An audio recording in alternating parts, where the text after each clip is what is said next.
Rain falls steadily across Bristol, softening the outlines of red brick terraces and washing soot from rooftops stained black by years of coal smoke. Somewhere beyond the low grey clouds, the distant drone of aircraft drifts across the city, reminding everyone that Britain is still at war. Blackout curtains cover the windows, bicycles lean against garden walls slick with rain, and neighbours hurry through narrow streets, carrying ration books beneath heavy woolen coats. The damp air smells of wet stone, chimney smoke, and fresh bread from the few bakeries fortunate enough to have flour. It is a country learning to endure uncertainty, one ordinary day at a time. Inside a modest family home, the cold disappears. Shelves are lined with books, polished furniture gleams in the afternoon light, and sheet music sits neatly beside an upright piano that seems to occupy a place of honour. Conversation often turns to education, discipline and music. Here, on the 28th of February 1942, Lewis Brian Hopkins Jones enters the world. Before long, almost everyone simply calls him Brian. Nobody looking into his cot can imagine how extraordinary and complicated his future will become. For now, he is simply another child born into a nation fighting for survival, where hope arrives in small moments and tomorrow is never promised. As peace slowly returns, Bristol begins to breathe again. Bomb sites remain scattered across the city like open wounds, but children transform them into playgrounds, scrambling over broken brick and twisted steel with fearless enthusiasm. Shops gradually refill their shelves, buses once again rumble through busy streets, and the sound of rebuilding echoes from every direction as hammers strike timber and fresh mortar fills the cracks left by war. Britain is changing, although few realise that another revolution, one powered by music instead of machines, is quietly beginning.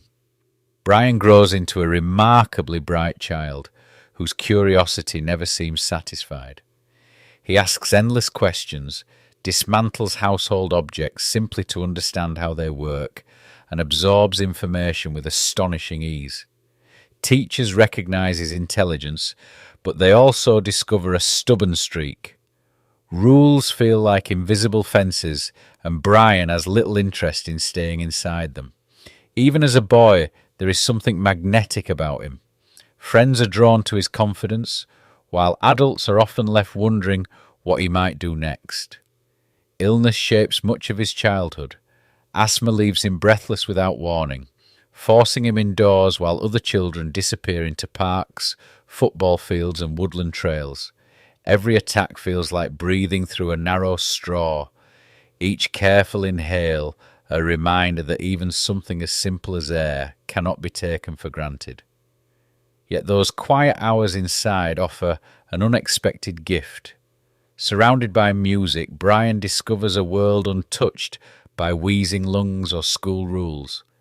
His father plays the piano with precision, while his mother fills the house with classical music. Melodies drift from room to room as naturally as conversation. Afternoon sunlight catches the polished wood of the piano, while a clarinet rests patiently in its case waiting to be played. Brian does not simply hear music, he studies it.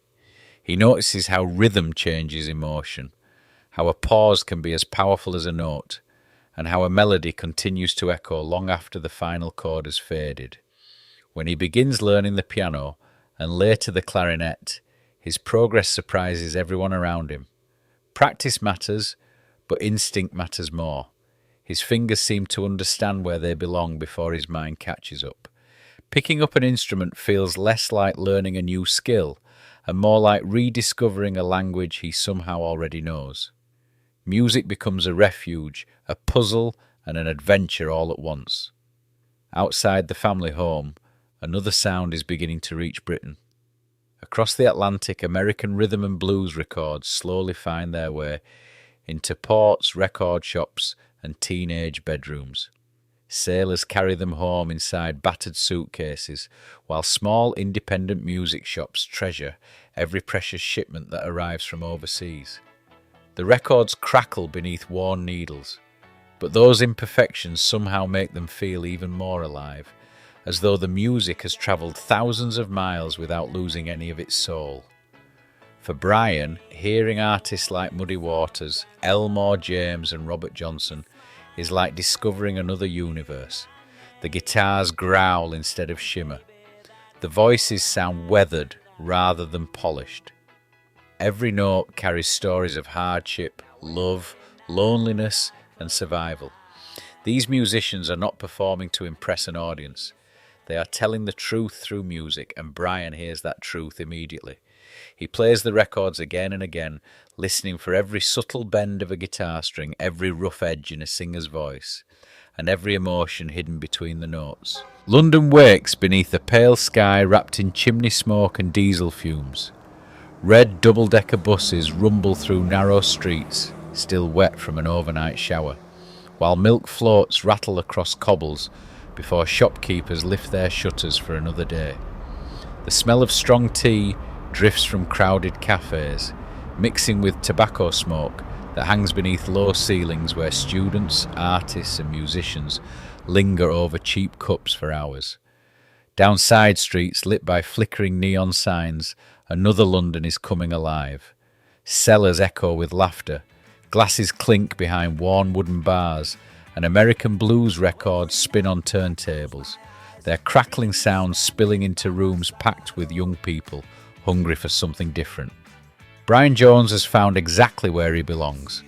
He drifts from club to club, carrying guitars, harmonicas, and an almost obsessive love of the blues. Money is scarce, but music is everywhere.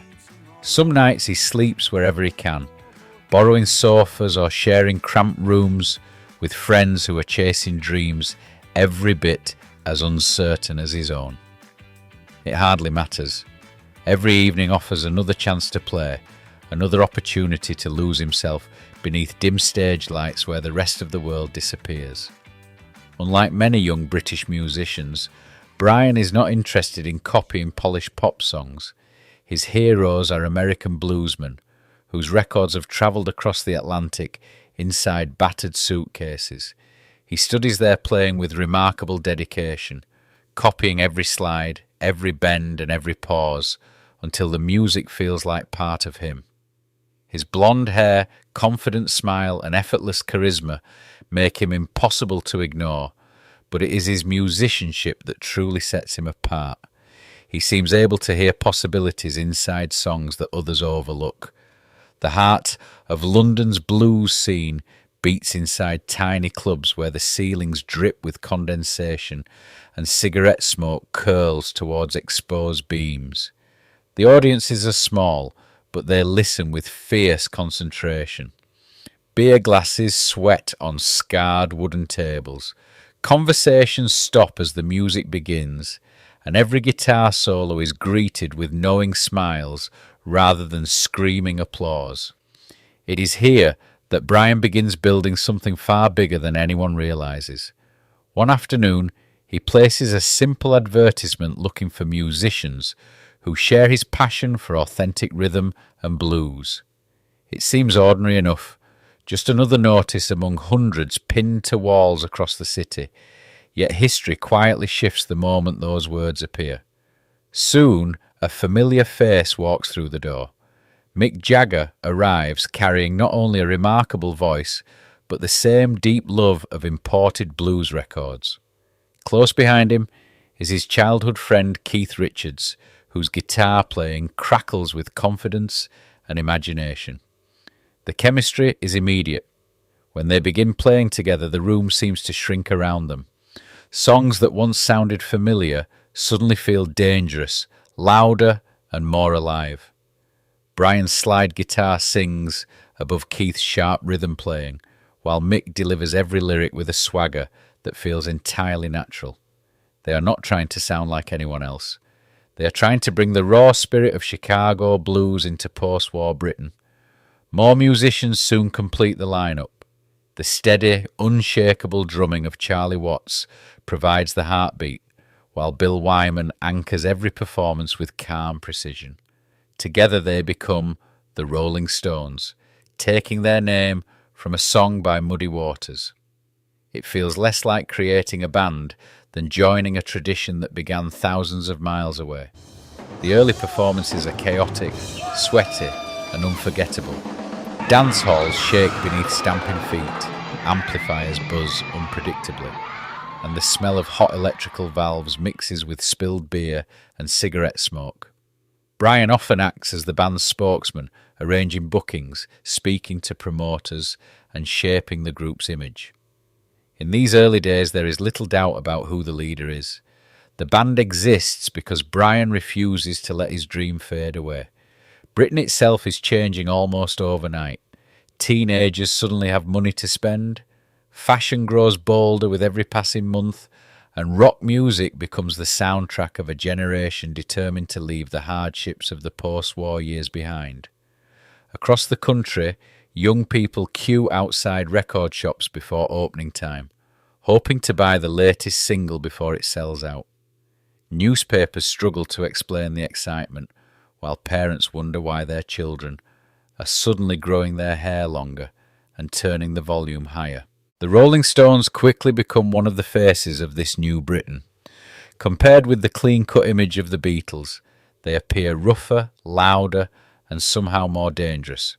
Brian embraces that reputation. Whether posing for photographers in sharp clothes or standing beneath stage lights with a guitar hanging low across his shoulder, he projects effortless confidence. Crowds cannot take their eyes off him, yet fame brings pressure as quickly as opportunity. Endless rehearsals become recording sessions become national tours, and soon photographers wait outside theatres and hotels wherever the band travels. Flashbulbs explode without warning. Fans scream until their voices disappear. And every interview demands another version of the same story. Amid the whirlwind, Brian remains endlessly curious. He experiments with sitars, marimbas, dulcimers, and unfamiliar instruments from around the world, always searching for new sounds that might push the band's music somewhere unexpected. The crowd see 5 young men standing shoulder to shoulder, united by success. From the stage, the future appears limitless. Behind the amplifiers, however, something has already begun to change. The songs increasingly come from Mick Jagger and Keith Richards. Decisions that once belonged to Brian are gradually shared, then quietly taken from his hands. The band he dreamed into existence is becoming something larger than any one person can control. And although the audience cannot yet see it, the balance of power is beginning to shift. The lights fall across the stage like white fire, catching clouds of cigarette smoke that drift lazily through packed theatres where every seat is filled and every aisle is crowded with fans straining for a better view. Outside, hundreds more wait behind police barriers, pressing against metal railings as camera flashes burst through the darkness like summer lightning. The air hums with excitement long before a single note is played. Car engines idle, reporters shout questions over one another, and somewhere beneath the roar of the crowd, 5 young men prepare to walk into history once again. For the audience, the dream is only getting bigger. For Brian Jones, it is already beginning to feel different. The whirlwind that once felt exhilarating now rarely slows. One city melts into the next, as hotels, recording studios, and concert halls blur together in a relentless cycle of rehearsals, interviews, flights, and performances. Suitcases are unpacked only to be packed again. Sleep comes in short, restless bursts, and quiet moments become almost impossible to find. Fame has delivered everything Brian imagined, yet it has also stolen something precious. The freedom that first drew him to music begins slipping quietly out of reach. Inside the recording studio, however, he remains endlessly inventive. The warm smell of polished timber mixes with hot electrical valves as tape machines spin behind thick glass and engineers adjust glowing dials with practiced precision. While others think mainly about guitars and vocals, Brian's attention wanders towards instruments few British rock musicians have ever touched. He is fascinated by unfamiliar sounds, forever asking what might happen if a sitar replaces a guitar, or if a marimba, dulcimer, recorder or vibraphone is given space inside a rock song. Every new instrument becomes another language waiting to be learned. Remarkably, he masters them with astonishing speed. Producers watch in disbelief as Brian picks up an unfamiliar instrument and within hours begins playing it, with confidence that takes others years to develop. His gift is not simply technical ability. He seems able to understand the personality of an instrument almost immediately, discovering colours and textures that transform the band's recordings. Songs become richer, stranger, and more adventurous because Brian refuses to accept that rock music has limits. Yet while his musical imagination continues expanding, his place within the band begins to shrink. Increasingly, the songs come from Mick Jagger and Keith Richards. Recording sessions that once revolved around Brian's ideas now focus on the growing partnership between the singer and guitarist. Decisions are made before Brian arrives. Conversations stop when he enters the room. Nobody announces that leadership has changed, but everyone quietly understands that it has. Brian feels the shift even when nobody speaks of it. He hides his disappointment behind jokes, sharp wit, and bursts of enthusiasm, but those closest to him notice the cracks beginning to appear. Friends describe moments when he seems vibrant and full of ideas, only to fall unexpectedly silent, retreating into himself, as though searching for something he can no longer reach. The confidence that once drew people towards him begins to flicker. Away from the studio, the excesses of the decade become impossible to escape. Late-night parties stretch until dawn beneath clouds of cigarette smoke and the sweet, unfamiliar scent of cannabis. Crystal glasses clink beneath chandeliers, while music echoes through expensive London apartments filled with artists, actors, photographers and musicians as convinced they are reinventing the world. The atmosphere feels intoxicating, not only because of the substances passing from hand to hand, but because success itself seems limitless. Rules feel old-fashioned. Consequences seem distant. Brian throws himself into that world with the same intensity he once reserved for music.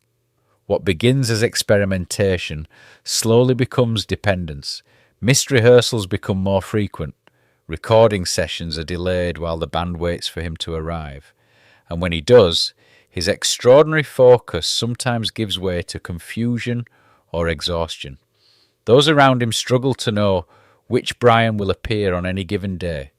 The brilliant multi-instrumentalist, capable of transforming a song in minutes, or the distracted figure staring silently into space. His personal life becomes equally turbulent. His relationship with Anita Pallenberg is passionate, unpredictable, and increasingly volatile. Together they seem to embody the glamour and danger of London's swinging 60s, yet beneath the photographs and fashionable clothes lies growing unhappiness. When Anita's relationship with Brian ends and she later becomes involved with Keith Richards, the emotional wound cuts deeper than newspaper headlines can ever capture. For Brian, it feels like losing both the woman he loves and the friend who helped build his dream. Trouble follows beyond his private life. Police raids become an unwelcome part of his routine as Britain's authorities begin targeting high-profile musicians in their campaign against drugs. Officers search homes, newspapers splash accusations across their front pages, and court appearances replace recording sessions on Brian's calendar. Each headline chips away at his reputation, while adding another layer of pressure to a life already beginning to unravel. Yet even now, flashes of brilliance refuse to disappear. Listen carefully to the band's recordings from these years, and Brian's fingerprints are everywhere. A haunting recorder melody, a shimmering dulcimer, a sitar weaving through the background, strange sounds that give familiar songs an entirely different character. Even as his personal world becomes increasingly unstable, his musical imagination remains astonishingly alive. The audience still sees 5 young men standing together beneath the lights. Brian, however, is beginning to understand something they cannot. The band he created is learning how to move forward without him. Summer settles gently over the Sussex countryside. The hedgerows are thick with wildflowers. Bees drift lazily through the warm afternoon air, and swallows skim low across open fields beneath an endless blue sky. At Cochford Farm, the sounds of London feel unimaginably distant. The only interruptions are birdsong, the rustling of leaves in ancient oak trees, and the occasional splash from the swimming pool that glitters in the sunshine. It is peaceful, almost impossibly so, yet beneath the calm lies a growing sense that something has reached its end. Brian Jones is only 27 years old. His health has deteriorated, legal troubles have drained his confidence, and years of excess have taken a visible toll. The restless young musician, who once raced through London's blues clubs with boundless energy, now finds even simple routines exhausting. Friends notice moments when the old Brian suddenly returns, full of laughter and impossible musical ideas, only to disappear again behind long silences and distant stares. The band he created has changed beyond recognition. Inside rehearsals, the centre of gravity has shifted completely towards Mick Jagger and Keith Richards. Brian still possesses extraordinary musical instincts, but his reliability has become uncertain. Recording sessions stall. Concerts demand consistency that he can no longer promise. Everyone understands the conversation that is coming, even if nobody wants to begin it. When it finally happens, there are no raised voices. The decision is presented as practical rather than personal. Touring has become impossible. The future of the Rolling Stones depends upon moving forward, and Brian is told that his journey with the group has come to an end. It is an almost unimaginable moment. The young man who answered an advertisement, recruited the musicians, chose the band's name, and shaped its earliest identity is now watching it continue without him. Within days, the band announces that Mick Taylor will take his place. To the outside world, it appears to be the end of one chapter and the beginning of another. For Brian, however, the future is still unwritten. Friends later recall conversations about fresh projects, new bands, and a return to the music that first inspired him. Away from the relentless schedule of the Stones, there are glimpses of optimism. He talks about recording again, about slowing down, about rediscovering himself. Then comes the night of the 2nd of July, 1969. Evening settles over Cochford Farm as the last warmth of the day lingers in the garden. The scent of cut grass hangs in the still air, while insects dance above the surface of the swimming pool. Brian spends the evening with friends and people working at the house. Conversation drifts easily through the fading light as darkness gradually settles across the Sussex countryside. Sometime after midnight, everything changes. What happens next has been examined, debated and questioned for decades. Brian is found unresponsive in the swimming pool. Despite desperate efforts to revive him, he cannot be saved. The official conclusion is that he died by drowning, with the inquest recording death by misadventure, noting that alcohol and drugs had impaired his ability to save himself. Yet almost from the moment the news breaks, alternative theories begin to circulate. Friends, writers and investigators revisit the events of that night again and again, searching for details that might explain the unanswered questions. No alternative account has ever been proven, and Brian's death remains officially recorded as an accidental drowning. Years later, another layer is added to the mystery. Stories emerge claiming that a builder working at Cochford Farm, Frank Thorogood, made a deathbed confession admitting responsibility for Brian's death. The account is repeated in books and documentaries, keeping speculation alive for a new generation, yet the alleged confession has never been independently verified, has not led to legal findings overturning the original inquest, and remains part of the enduring controversy rather than an established historical fact. Perhaps that uncertainty is why Brian's story continues to fascinate. He leaves behind questions that cannot be answered with complete confidence, but he also leaves behind something far more enduring than mystery. Listen to those early Rolling Stones recordings, and his presence is impossible to miss. The shimmering slide guitar, the haunting recorder, the mournful dulcimer, the unexpected sitar. Again and again, Brian reaches for sounds that nobody else thinks to use, stretching rock music into places it has never travelled before. He is not merely a guitarist, he is an explorer, forever searching for another colour, another texture, another voice hidden inside the music. Just 2 days after his death, hundreds of thousands gather in Hyde Park. White butterflies are released into the summer sky as the Rolling Stones perform in his memory. The applause rolls across the park like distant thunder, carrying grief, celebration, and disbelief in equal measure. Brian is gone, but his influence lingers over every note. He begins life as a curious boy, listening to music in a quiet Bristol home, becomes the driving force behind one of the greatest rock bands the world has ever known, and leaves it long before his own story feels complete.